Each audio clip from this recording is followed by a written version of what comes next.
DTV news కి స్వాగతం. LB నగర్లోని రంగారెడ్డి జిల్లా కోర్టు సముదాయంలోని కాన్ఫరెన్స్ హాల్లో నూతనంగా ఎన్నికైన భారతీయ జనతా పార్టీ రాష్ట్ర అధ్యక్షులు రామచంద్రరావును రంగారెడ్డి జిల్లా కోర్టు బార్ అసోసియేషన్ సభ్యులు, న్యాయవాదులు ఘనంగా సన్మానించారు. ఈ సందర్భంగా రామచంద్రరావు మాట్లాడుతూ న్యాయవాదులకు అనేక సమస్యలు ఉన్నాయన్నారు. ప్రభుత్వం న్యాయవాదుల రక్షణ చట్టాన్ని వెంటనే అమలు చేయాలని కోరారు. రాష్ట్రంలో చాలా మంది న్యాయవాదులపైన దాడులు చేయడం జరిగిందన్నారు. భారతదేశంలో వివిధ రాష్ట్రాల్లో రక్షణ చట్టం అమల్లో ఉందన్నారు. తెలంగాణ రాష్ట్రంలో 55,000 మంది న్యాయవాదులు ఉన్న రాష్ట్రంలో అడ్వకేట్ ప్రొటెక్షన్ యాక్ట్ అవసరం ఉందన్నారు. అడ్వకేట్ లేకుంటే తెలంగాణ రాష్ట్రం వచ్చేది కాదన్నారు. న్యాయవాదులు రాజకీయాల్లో కొత్త ఒరవడి సృష్టించాలన్నారు. ఎంతో మంది న్యాయవాదులు రాజకీయ నాయకులుగా ఉన్నారన్నారు. అడ్వకేట్లపైన సోషల్ రెస్పాన్సిబిలిటీ ఉందన్నారు Ramachandra Rao.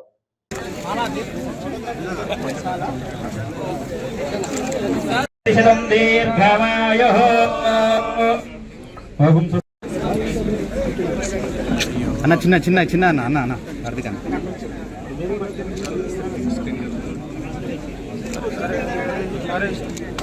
Slow slow slow sir sir okay wait okay sir sir okay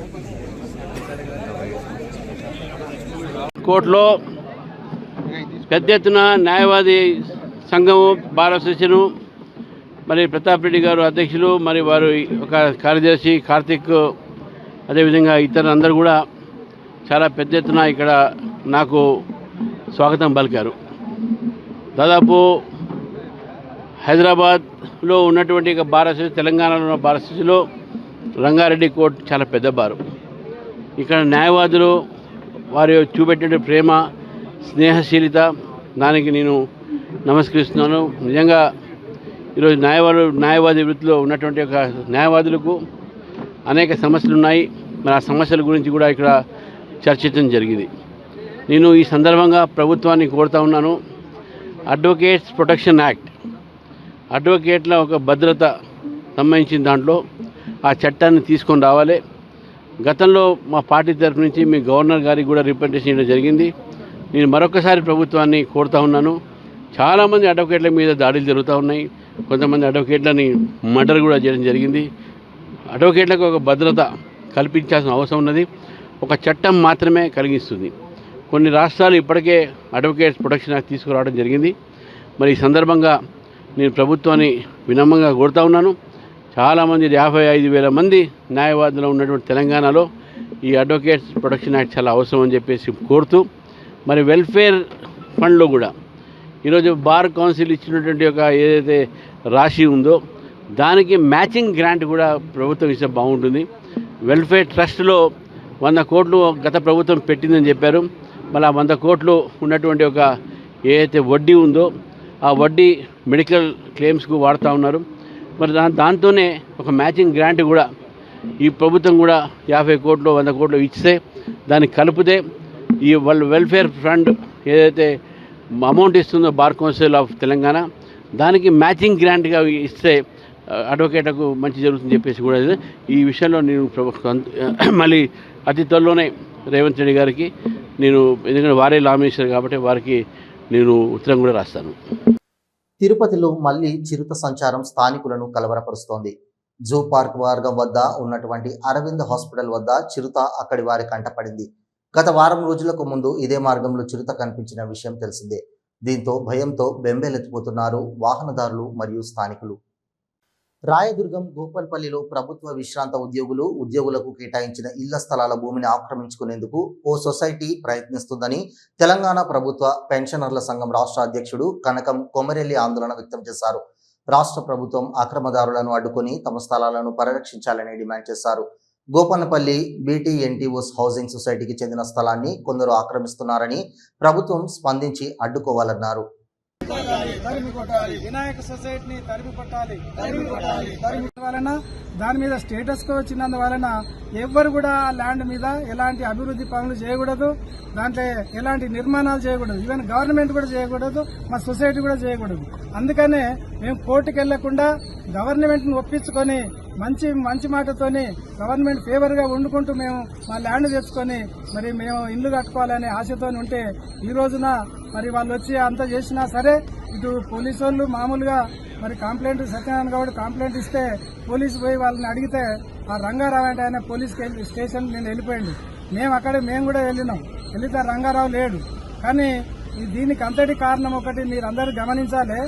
ఒకసారి స్టేటస్ కో ఉన్న తర్వాత ల్యాండ్ తీసుకునేటప్పుడు పంచనామా చేసుకుని 189.11 acres అని తీసుకున్నారు. మరి అంతే ల్యాండ్ మాకు ఇవ్వాలి.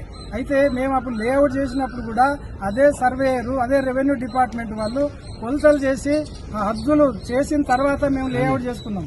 మరి ఈరోజు కొత్తగా మరి వాళ్ళ సర్వే నంబరు ఏ విధంగా మా ల్యాండ్లకు చొచ్చుకొని వచ్చింది, ఏ విధంగా మా 60 ఫీట్ల రోడ్డు కొట్టేసిండ్రు.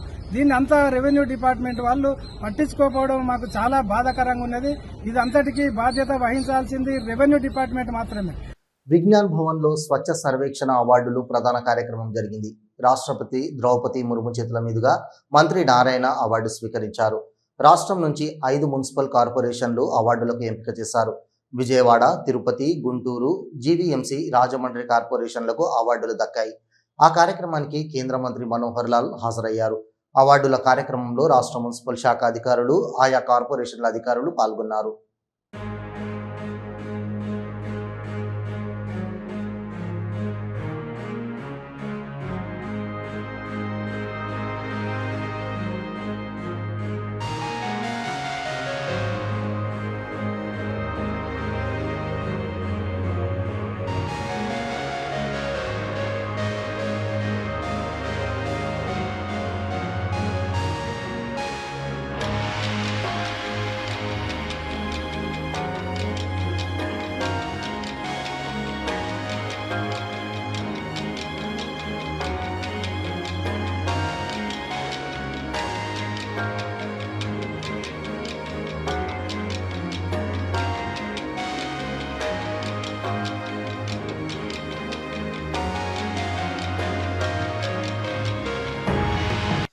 ఖమ్మం ఐటీ హబ్లో నిర్వహిస్తున్న ఇందిరా మహిళా శక్తి డిజిటల్ ఇండియా మోడల్ సిఎస్సి శిక్షణ కేంద్రాన్ని జిల్లా కలెక్టర్ అనుదీప్ దుర్శెట్టి సందర్శించారు. జిల్లాలో 153 మంది స్వశక్తి మహిళా సంఘాల సభ్యులకు శిక్షణలో భాగంగా మొదటి విడత 70 మందికి తరుణి హాట్ సెంటర్లో శిక్షణ ఇవ్వగా మిగతా వారికి ఐటీ హబ్లో Telangana academy for skill and knowledge ద్వారా ఈడీపీ ఐటీ స్కిల్స్ పైన శిక్షణ కల్పించారు.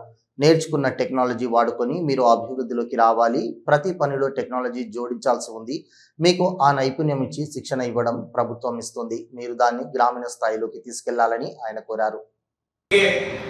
కొన్ని స్కూళ్ళల్లో ఉండేది, కొన్ని ఇన్స్టిట్యూషన్స్లో ఉండేది, కానీ ఇప్పుడు కంప్యూటర్స్ కామన్ అయిపోయింది. కంప్యూటర్స్ లేకపోయినా సెల్ ఫోన్ ఉంటుంది అందరికి, అవునా? ఇది చిన్న కంప్యూటర్ మన దగ్గర అందరి పాకెట్స్లలో అందరి దగ్గర ఉంటుంది కంప్యూటర్. కాబట్టి మీ అందరు కూడా టెక్నాలజీ ఆల్రెడీ తెలుసు. ఇవాళ మీరు ఆ టెక్నాలజీ వాడుకుంటూ ఈ కామన్ సర్వీస్ సెంటర్కి ఈ పరిణితి చెందుతూ మీరు ఒక స్కిల్ సర్టిఫికేట్ ఏదైతే పొందుతున్నారో మీ అందరికీ కూడా దాని శుభాకాంక్షలు తెలియజేస్తూ మీరందరూ గుర్తుపెట్టుకోవాల్సింది, ఈ టెక్నాలజీ వాడుతూ ప్రతి ఒక్కరు మన విలేజ్ లెవెల్ ఆ సర్వీస్ సెంటర్ మనం మొదలుపెట్టి మనం చేసినట్లయితే మున్ముందు ఇంకా మనం ఎక్స్పాండ్ చేసుకుంటూ వెళ్ళచ్చు. టిట్కో ఇళ్ల పరిశీలన నిమిత్తం ఉత్తరాంధ్ర పర్యటనలో భాగంగా సాలూరు నియోజకవర్గం విచ్చేశారు టిట్కో చైర్మన్, జనసేన పార్టీ క్రమశిక్షణ కమిటీ చైర్మన్ వేములపాటి అజయ్ కుమార్. ఏదైతే మీకు జరిగిన అన్యాయం ఉందో, ఏదైతే మిమ్మల్ని మోసంగా మీకు లోన్ తీసుకొని ఇల్లు ఇవ్వకుండా మీకు తెలియకుండా లోన్లు తీసుకున్నారనేది ప్రభుత్వ దృష్టికి వచ్చింది. ప్రభుత్వానికి ఇక్కడ ఎమ్మెల్యేలు కానీ లేదు ప్రజాప్రతినిధులు వీళ్ళందరూ కూడా అసెంబ్లీలో మాట్లాడడం జరిగింది దీని గురించి. నేను టిట్కో కాలనీలు రాష్ట్రం అంతా తిరుగుతుంటే మీలాగే చాలామంది వచ్చి చెప్పడం జరిగింది. ఇటువంటివన్నీ కూడా తీసుకొని ప్రభుత్వ దృష్టికి తీసుకోపోతే మన ముఖ్యమంత్రి గారు, మన మున్సిపల్ శాఖ మంత్రుల వారు తీసుకుపోయారు. ఇట్లా ఉన్నది అని నారాయణ గారు, అది మా ముఖ్యమంత్రి గారు, అలాగే నేను మా పవన్ కళ్యాణ్ గారికి కూడా చెప్పాను, ఈ విధంగా ఉంది, ఇలా అన్యాయం చేశారు ప్రజలని. అందరూ కలిపి ఒక నిర్ణయం తీసుకున్నారు. ఏమనంటే దాదాపు రాష్ట్రం మొత్తం మీద ఒక 44,000 చిల్లర మందికి ఇట్లా జరిగింది. 44,000 మంది మొత్తం. అది 3,15,000 లోన్ ఒకటి, 3,65,000 లోన్ ఒకటి. వాళ్ళకి లోన్ తీసుకొని డబ్బులు వాడి ఇల్లు ఇవ్వకపోగా ఇప్పుడు బ్యాంకులు వీళ్ళ చుట్టూ తిరుగుతున్నాయి.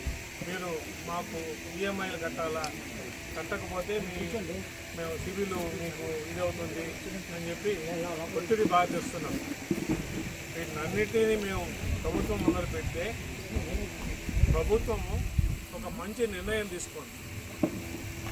ఇది మీరు బాగా వినండి.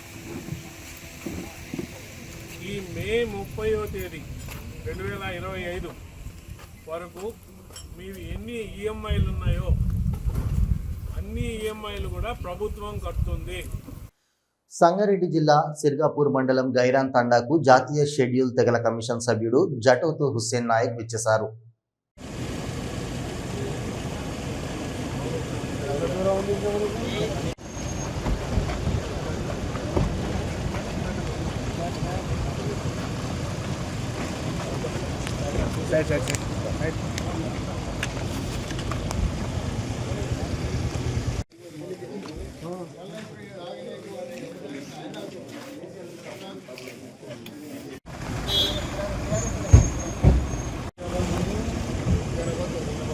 కాంగ్రెస్ పాలనలో A to Z వరకు జరుగుతున్న అవినీతిని ఎండగడుతూ హోర్డింగులు దర్శనమిచ్చాయి. కాంగ్రెస్ ముఖ్యమంత్రి రేవంత్ రెడ్డి పాలనలో అతడి కుటుంబానికి, బంధువర్గానికే కాంట్రాక్టులు కేటాయించారని, వాటిపై కమిషన్లు దండుకుంటున్నారని వెలిసిన హోర్డింగులు కలకలం సృష్టిస్తున్నాయి. జూబ్లీ బస్టాప్ సమీపంలో ఈ హోర్డింగులను బీఆర్ఎస్ నాయకులు వేశారు. కాంగ్రెస్ హయాంలో జరుగుతున్న భూ కుంభకోణాలు, అక్రమ దందాలు, రైతులపై దాడులు, నకిలీ పెట్టుబడులు, అక్రమ కూల్చివేతలు తదితర అంశాలను వివరిస్తూ ఈ హోర్డింగులు వెలిశాయి. రాత్రికి రాత్రి హోర్డింగ్ వేయడంతో ప్రభుత్వ ప్రతిష్టకు భంగం కలిగించే విధంగా ఉండడంతో వెంటనే కంటోన్మెంట్ సిబ్బంది ఈ హోర్డింగును తొలగించారు.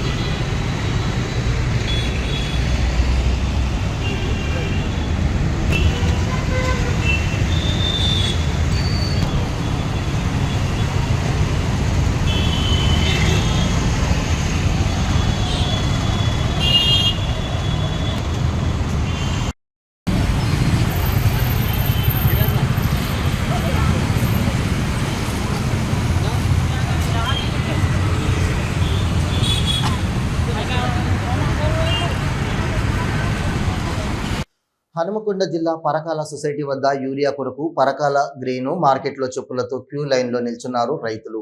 పని వదులుకొని రోజంతా క్యూ లైన్లో నిల్చున్న ఒక మనిషికి 2 యూరియా బస్తాలే ఇస్తున్నారని రైతులు వాపోతున్నారు. 10 రోజులు అయితే తిరగబట్టి మేము మధ్యతరగతి మనుషులం. మాకు పిండి బత్తాలు లేక ఇబ్బంది అవుతుంది. మేము పంట కూడా విక్కోవాలా, వేయకపోవాలా. ఓ బస్సులని లంజ బస్సులని పెట్టి ఆ లంజ బస్సుల కొరకు ఇప్పుడు మమ్మల్ని దోసపుచ్చుకుంటాము. ఇది తీయని లేకుండా లేదు, సప్పుడు కూకుంటాం. ఇక ఇప్పుడు ఇచ్చిందా మరి కూపన్? ఇప్పుడు ఎక్కడ ఇంకేడా ఇయ్యలేదు. మళ్ళీ తిరిగిపోవడం అవుతుంది. మొన్న పొద్దున్న పోయిన 4 రోజుల కింద తిరిగిపోయినాం. అప్పుడు లేదు, ఇప్పుడు లేదు. ఇక వీళ్ళు చేయబట్టి ఇక జనాలు ఏం చెప్తారో సీరియల్ కానీ పెట్టి ఈడ చెరుకు కానీ పెట్టి ఆడబెట్టి ఈడబెట్టి ఇస్తామని పెట్టి ఇట్లా చెప్తారు. జనాలు ఏం చెప్తారో బస్సులు అని ఉచితం కానీ ఇదని అదని. వికారాబాద్ జిల్లా తాండూరు పట్టణంలోని సాయిపూర్ ప్రాంతంలో ఓ గదిలో తయారు చేస్తున్న పీచు మిఠాయి కేంద్రంపై వికారాబాద్ జిల్లా టాస్క్ ఫోర్స్ పోలీసులు దాడులు చేశారు. ఈ దాడులలో అక్కడ తయారు చేస్తున్న పీచు మిఠాయిలో నకిలీ కలర్స్లను కలుపుతూ ఉన్నారని పోలీసులు గుర్తించారు. దీంతో అక్కడ ఉన్న 4 వ్యక్తులను అదుపులోకి తీసుకున్నారు. వారు బీహార్కు చెందిన వ్యక్తులుగా పోలీసులు గుర్తించారు. వీరిలో 2 మైనర్లు, 2 మేజర్లు ఉన్నారు. వీరిని తాండూరు పట్టణ పోలీసులకు టాస్క్ ఫోర్స్ పోలీసులు అప్పగించారు. పోలీసులు కేసు నమోదు చేసి దర్యాప్తు చేస్తున్నారు. ఫోన్ ట్యాపింగ్ కేసులో సిట్ కార్యాలయానికి వెళ్లారు ఎమ్మెల్సీ తీన్ మర్మల్లన్న. ఈరోజు స్టేట్మెంట్ ఇవ్వడానికి రావాలని సిట్ అధికారులు పిలవడంతో వెళ్లారు ఆయన.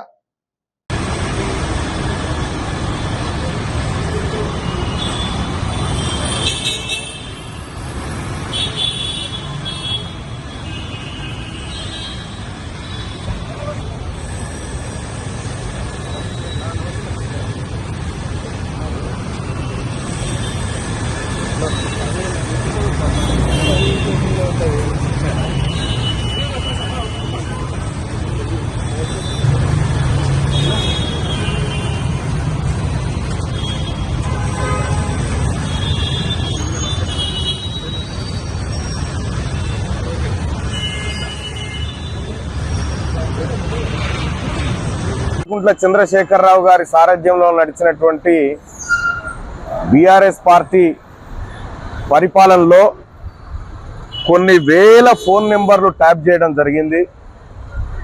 ప్రజాస్వామ్యాన్ని పూనీ చేస్తూ మా అందరి ఫోన్లను ట్యాప్ చేస్తూ మమ్మల్ని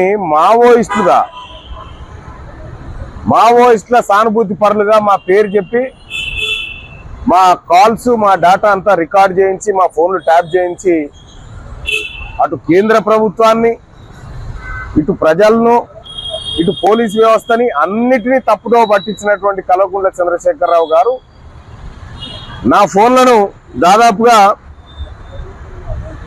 నేను ఒక ఫోన్ ట్యాప్ అవుతుందని ఇంకో నెంబర్ తీసుకుంటే ఇంకో నెంబర్ కూడా ట్యాప్ చేశాను. ఒక ఫోను 31 తారీఖు 10వ నెల 2022 నుంచి కరెక్ట్గా 30 తారీఖు 10వ నెల 2023 వరకు ఒక నెంబర్ ఏమో ఏడాది మొత్తం ట్యాప్ చేసిండు. పొన్నం ప్రభాకర్ మీ శాసనసభ్యులు కావడం మీ అదృష్టం. నిరంతరం హుస్నాబాద్ కోసమే పరితపిస్తుంటారని మంత్రి తుమ్మల నాగేశ్వరరావు కితాబిచ్చారు. గురువారం నాడు బస్వాపూర్లో మెగా ఆయిల్ ఫామ్ ప్లాంటేషన్ కార్యక్రమంలో మంత్రి మాట్లాడారు. ఎన్నికల్లో రాజకీయాల్లో అభివృద్ధి కోసం అందరినీ కలుపుకుపోతుంటారు. రైతులు ఆయిల్ ఫామ్ సాగు వైపు మొగ్గు చూపాలి. ఈరోజు మెగా ఆయిల్ ఫామ్ మొక్కలు నాటుతున్నారు. ఇందులో రేపే ఆదాయం వచ్చే అంతర పంటలు వేయాలని అన్నారు. ఆయిల్ ఫామ్ సాగుపై మా దగ్గరకు రైతులు రండి, అవగాహన పెంచుకోండి. ఖమ్మం తర్వాత అత్యధిక ఆయిల్ ఫామ్ సాగు సిద్దిపేట జిల్లాలోనే జరుగుతుందన్నారు. ప్రజాపాలన ప్రభుత్వంలో 12 లక్షల ఎకరాల ఆయిల్ ఫామ్ సాగు లక్ష్యంగా పెట్టుకున్నామన్నారు. ఆగస్టు 15వ తేదీలోపు ముఖ్యమంత్రి గారి చేత నర్మేటలో ఆయిల్ ఫామ్ ఫ్యాక్టరీ ప్రారంభిస్తామన్నారు. ఆయిల్ ఫామ్ సాగు చేస్తున్న వారికి మీ తోటకి ఫ్యాక్టరీకి ఎంత దూరం ఉందో కిలోమీటర్ ప్రతిపాదికన కిరాయి కూడా ప్రభుత్వమే ఇస్తుందన్నారు. సన్నవడ్లకి 500 బోనస్ ఇస్తున్నాం. వరికి ఏ ఇబ్బంది లేదని అనుకుంటాం, కానీ రాళ్ల వర్షం పడగానే పంట మొత్తం దెబ్బతిందన్నారు. ఆయిల్ ఫామ్ సాగుతో అలాంటి ఇబ్బందులు ఉండవని అన్నారు. బీసీ వర్గాలకి బిడ్డలకి సమన్యాయం చేసేటటువంటి బాధ్యతను తీసుకున్న మీ మంత్రి గారికి మీ అందరి తరపున, రాష్ట్ర ప్రజల తరపున, ప్రభుత్వం తరపున కూడా ప్రత్యేకంగా ధన్యవాదాలు తెలియజేస్తున్నాను. నిన్ననే బెంగళూరు పోయి సలహా మండలిలో కూడా ఆయన నొక్కి చెప్పి భారతదేశం మొత్తానికి తెలంగాణ మోడల్ కావాలి, అందరికీ అన్ని అవకాశాలు ఉండాలి, జనాభా ప్రాతిపదికన మనకు అన్ని అవకాశాలు వస్తే ఈ సమాజంలో ప్రజాస్వామ్యానికి నిజమైన అర్థం ఉంటుందని చెప్పి పోరాటం చేస్తున్న ఈ సందర్భంగా మనం చేస్తున్నాం. శ్రీవారి దర్శనార్థం తిరుమలకు వచ్చిన మాజీ మంత్రులు ఆర్కే రోజా, పెద్దిరెడ్డి రామచంద్రారెడ్డికి టీటీడీ అధికారులు స్వాగతం పలికి దర్శన ఏర్పాట్లు చేశారు. విఐపి ప్రారంభ దర్శనంలో స్వామివారిని దర్శించుకున్నారు. దర్శనానంతరం వీరికి అధికారులు ఆలయంలోని రంగనాయకుల మండపంలో వేద ఆశీర్వచనం అందించగా అధికారులు తీర్థ ప్రసాదాలు అందజేశారు.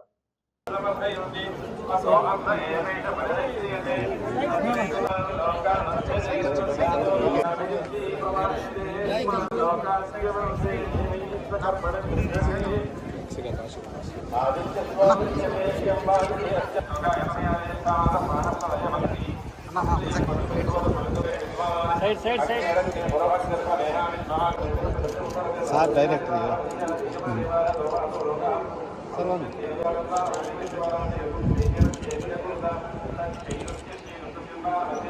విఎంఆర్డీఏ రూపొందించిన బృహత్ ప్రణాళిక 2041పై సలహాలు, సూచనల స్వీకరణకు అనూహ్య స్పందన లభించింది.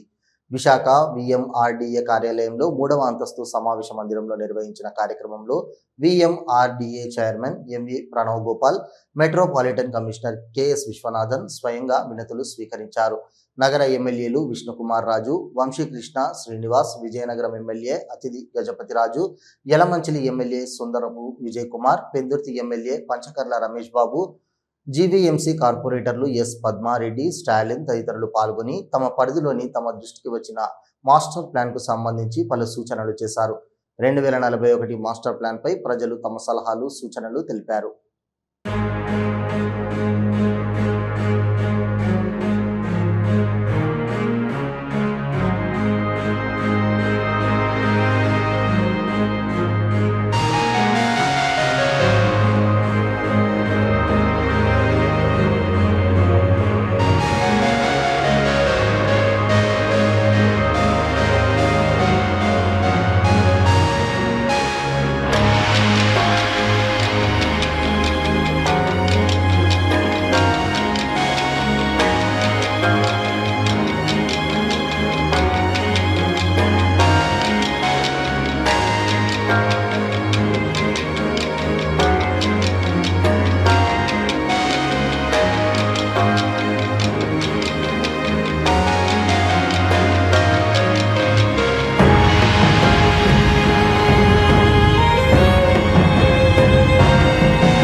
ఇవి ఈనాటి వార్తలు. చూస్తూనే ఉండండి న్యూస్.